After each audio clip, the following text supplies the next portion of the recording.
இப்போ ஸ்டாலின் அவர்கள் வந்து அந்த நிதி ஆயோக் கூட்டத்துக்கு வந்து ஆட்சிக்கு வந்ததுக்கு அப்புறம் 3 வருஷம் வந்து அதை நிராகரிச்சிட்டாரு. எங்க அப்போ வரலன்னு சொல்லிட்டு. இந்த வருஷம் வந்து நான் வரேன் அப்படின்னு சொல்றாங்க. அடுத்த நாள் வந்து ஈடிக்கான அந்த விசாரணை தடை வந்து வருது. இதுல எதனா பைலிங்குவலா எதனா இருக்கும்னு நினைக்கிறீங்க? 4 வருஷத்துல இப்ப கரெக்டா போறாங்க.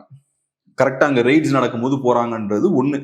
அது தாண்டி நித்தி ஆயோக் கூட்டம்ன்றதை தாண்டி முக்கியமான லீடர்ஸையும் அங்க போய் சந்திக்கிறாரு, மோடி அவர்களையும் சந்திக்கிறாரு. சோ அந்த கூட்டம் அப்படின்றத தாண்டி வேற சிக்னிபிகன்ஸும் அதுல இருக்கு அப்படின்ற ஒரு விஷயம் புரியுது. 2 முக்கியஸ்தர்கள் வந்து அப்ஸ்காண்டிங், அவங்க தலைமறைவா இருக்காங்க. அவர் ஒருத்தர் பேர் அந்த பாஸ்கரன், ஆகாஷ் பாஸ்கரன் என்ற ஒருத்தர், அப்புறம் ரத்தீஷ் அப்படின்ற ஒருத்தர், ரத்தீஷ் அப்படின்றவங்க 2 பேரும் அப்ஸ்காண்டிங். அவங்க 2 பேரும் ஏன் அப்ஸ்காண்டிங் ஆகணும்? அவங்க 2 பேரும் சாதாரண ஆட்கள் கிடையாது, ஹை ப்ரொஃபைல் ஆட்கள் அவங்க. ஸோ அவங்க தலைமறைவு ஆகுறாங்கன்னா அதுக்கான காரணம் என்னன்னா, அவங்க கனெக்டிங் பாயிண்ட் இல்லையா, அவங்க பெரிய ஆட்களோட கனெக்ட் ஆகிருக்காங்க. ஸோ இப்போ இடி அவங்கள விசாரிக்கிறாங்கன்னா அவங்க கிட்ட இருந்து வரக்கூடிய அந்த ஸ்டேட்மெண்ட்ஸ் இருக்கு பாருங்க, அதுக்கு பெரிய முக்கியத்துவம் இருக்கு. அது மேல இருக்க ஆட்களுக்கும் சிக்கலை ஏற்படுத்துறதுக்கான வாய்ப்புகள் இருக்கு. ஸோ அதனால அவங்க 2 பேரும் தலைமறைவா இருக்காங்க. தலைமறைவாவே இருக்க முடியாது. ஸோ யூஸ்வலா இந்த மாதிரி தலைமறைவு ஆகுறாங்கன்னா டைம் எக்ஸ்டெண்ட் பண்ணிக்கிறாங்க அப்படின்னு தான் அர்த்தம்.